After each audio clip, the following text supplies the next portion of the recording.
everyone's just going for it. Good times. But I suppose at the moment, or what is it? So all 3 tests it's been announced that all 3 tests are now going to be played in Cape Town at sea level. So Zebo, how big an advantage is that for the Lions that they don't now have to play at altitude for the tests? Big time, yeah. That'll be a lot closer to... Sorry. My kids are screaming outside. That's just a street you live on. Yeah, it's Zebo out there. Look at there he is. No. Look at Simon Zebo. Not at all. Sorry, yeah. No, I think it'll be very good for the Lions. You can do all the training and all the practice in the world you want before going into altitude, but as soon as you get there, it always hits the system completely differently. That first 20 minutes, it's car crash stuff. I've only done it once or twice before myself, but it is very, very hard. It's a completely different ball game. So to have it at sea level, to be able to play at altitude that they're used to, will only benefit the Lions for sure. And now you've got a dwindling South African squad with only, what is it? Well, could you count 2 games under their belt in 2 years now while playing their games in Cape Town?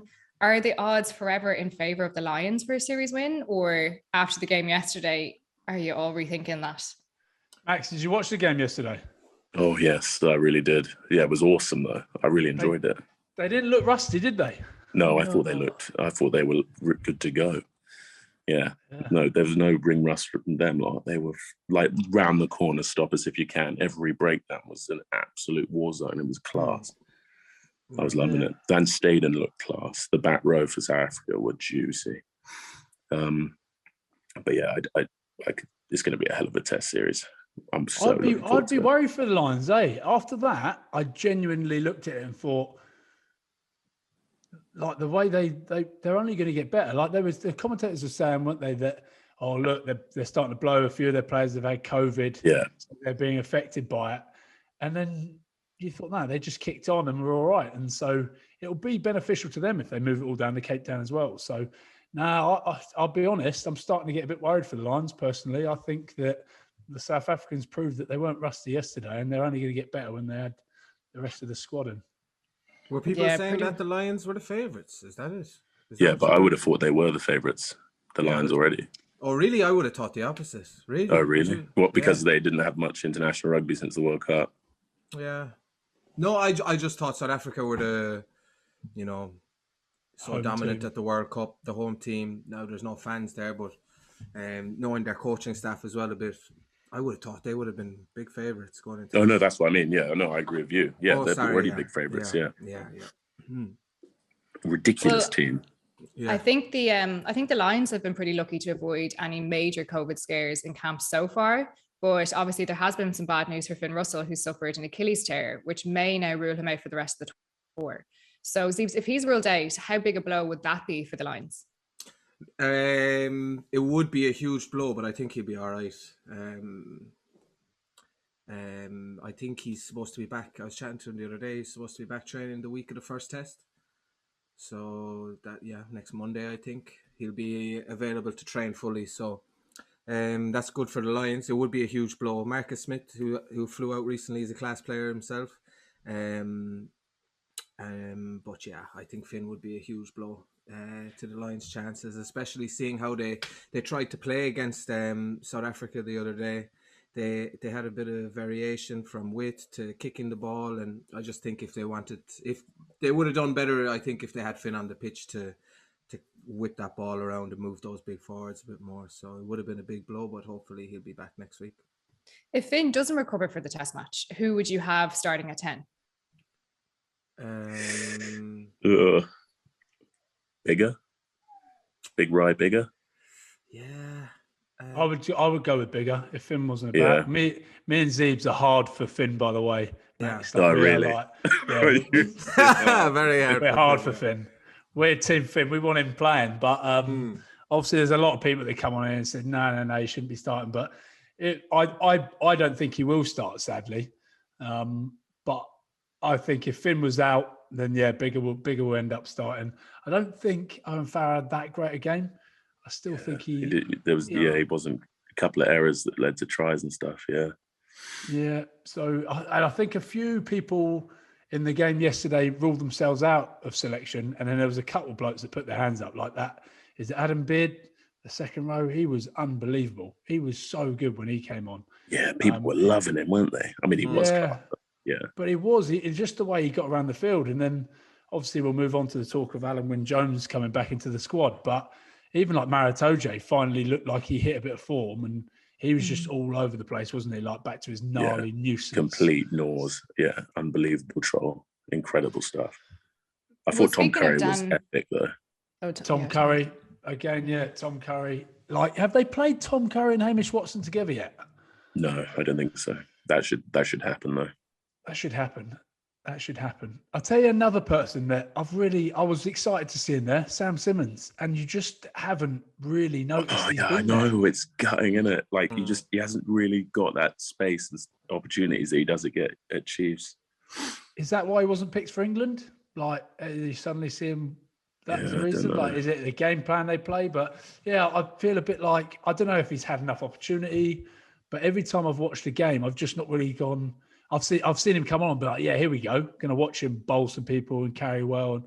And you're just sort of like, oh, no, he's not done a massive amount there. Is it a bit, would it be a bit overwhelming for him? So obviously, like he doesn't have an international test under his belt, and now he has to step up and play for the Lions. So do you think he's kind of in his head a little bit and he's trying too hard, or? Zeebs? I mean, has he played for England? Yes. Has he? He has a few caps for England.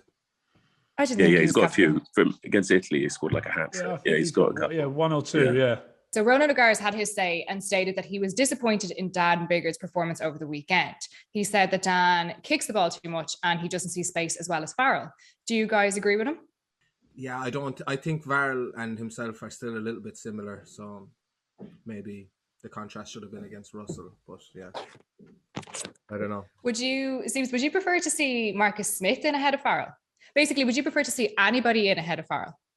No, not that. I just think the way that to beat South Africa isn't to kick the ball and try and beat them through the forwards. You have to play with a bit of width, a bit of tempo, and a 10 who will threaten the line, not just pivot pass and throw the ball out to the outside back. So someone like Finn, Marcus Smith, an attacking running 10 as opposed to a kicking 10. He almost ended up as that, didn't he? Like you said, just the pivot. He was like really deep. They'd so many pivot wing passes. the ball out as deep as they could to him, and he'd just put it to Chris Harris, who isn't a massive distributor of the ball. So it was quite a strange one. But like you said, the South Africans were coming up pretty hard as well. Put Finn in that situation, little dinks in behind, little show and go.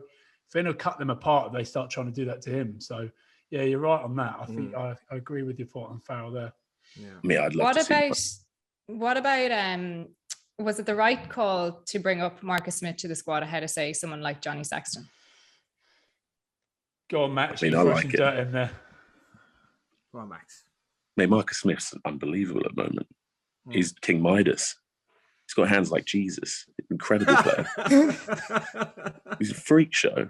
I mean, everyone's talking about like, what's going to be like at the next level with space. And obviously Canada and USA aren't exactly great case studies to like talk about international caliber, but you got to get, I think he's, going forward, you can just see it. Like his will to win is unreal. And he's got like the skill set to match. I think it's such do we know the story of what happened there? Did he literally find out as he came off the pitch for England that he was in the Lions squad? So yeah. That's what Richard Hill was the one who like gave him the news, I think, as he came off. Was it true that Eddie knew the night before, but he didn't tell him just because he wanted him to focus on the game at hand? And then obviously the news broke then while he was playing. Oh, I don't know. Yeah, me and Eddie aren't that tight. I'm not sure. But that's pretty cool, eh? Imagine coming off the pitch playing for England and then being told that in front of all your teammates. Like you saw them all giving it the Lions. Oh, really? Be so good. Yeah. It would be mental. And bless him. You can see, he said, I think I read a thing where he said, I was just shaking. I didn't know what to do. So that's pretty cool for a young guy. And I think, good question. Would you bring in Sexton over him? Seebs, what did you make of that Marcus got the call up ahead of Johnny?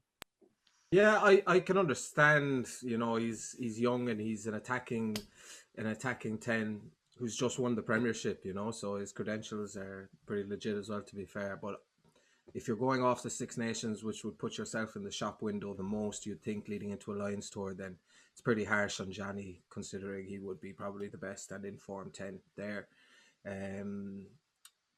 But yeah, maybe they're going with some youth, exuberance, and, you know, some attacking flair, which would be different to the way Johnny plays the game. And I suppose, you know, they know the way Johnny plays the game, and it wouldn't be too dissimilar to Bigger or Farrell. So bringing in someone like Marcus Smith, you know, changes it up and shuffles it up a bit, and it's a different point of difference, I suppose. So like for like, I suppose, for Finn. It's a bit more similar to Finn. Yeah. Has Sexton been playing for Ireland over the last few weeks? No, he hasn't. He's so he's been on the piss for 4 weeks. So he's going to. He's been on the piss for 4 weeks. He's going to come in terrible, Nick. So that's why they're going. No, he's absolutely wrecked. Yeah. Have you spoken to Johnny Zeebs? No, not since the initial squad was released. Yeah, and he's back at Munster now. He's not allowed to talk to him anymore. Remember? Won't speak to him now until he's in Irish camp. I'm surprised you even do the podcast with me again. Now you're back at Munster. I think that's what he was trying to do on Tuesday, where he conveniently forgot. Yeah, I was actually with Andrew Conway and Keith Earls. But not let the boys find out. Do you know if any of the Munster boys would listen to this podcast? Have they said anything to you about it? Yeah, they see the clips and stuff on social media. Yeah, and they're always on to me. Oh, your man Wilson sounds like some gold. Let's give him some clickbait, baby. I only joking. Oh dear. Well, look, there's been some very very positive news about Alun Jones' return to the squad. So, having been initially ruled out from the tour, the man has made such a miraculously quick recovery that he's now en route to join up with the squad. Now, with the second rows who've replaced him impressing so much, would you guys put him straight back into the team over the guys that have been doing the work out there? Ryan, I'll give it to you. Like I said, I think Beard played really well, played himself into at least a bench spot. I think Atoje played really well again. Ian Henderson's pretty solid. I think the one that's got some work to do would probably be Johnny Hill. I don't know, it'd be tough, eh? But I suppose you look at do they want Alun Jones in as captain on the field? But mate, that shoulder ain't right. We all know that if you dislocate your shoulder, it's happening again. Properly, it's coming out again. So he's putting the team at risk a little bit, I'd say. And I think they'd make the right call when it came to it. But he knows this is my last chance. I'm just going to get there, and if it pops out again, it pops out. But then he's going to be a bit of a hindrance to the team, isn't he? A complete hindrance, yeah. So you don't see him. Would it be the wrong decision to start him? Would he be just more? Has he become a person that potentially comes off the bench then? Because you can't. No, you've got to start him. You have to start him. Yeah. You've got to start him. But what if he gets injured? Because then if he gets injured, you can put someone on. Yeah. Whereas if you bring him off the bench, then you can't put someone in. Then if he gets injured, but you wouldn't have him involved at all. Really.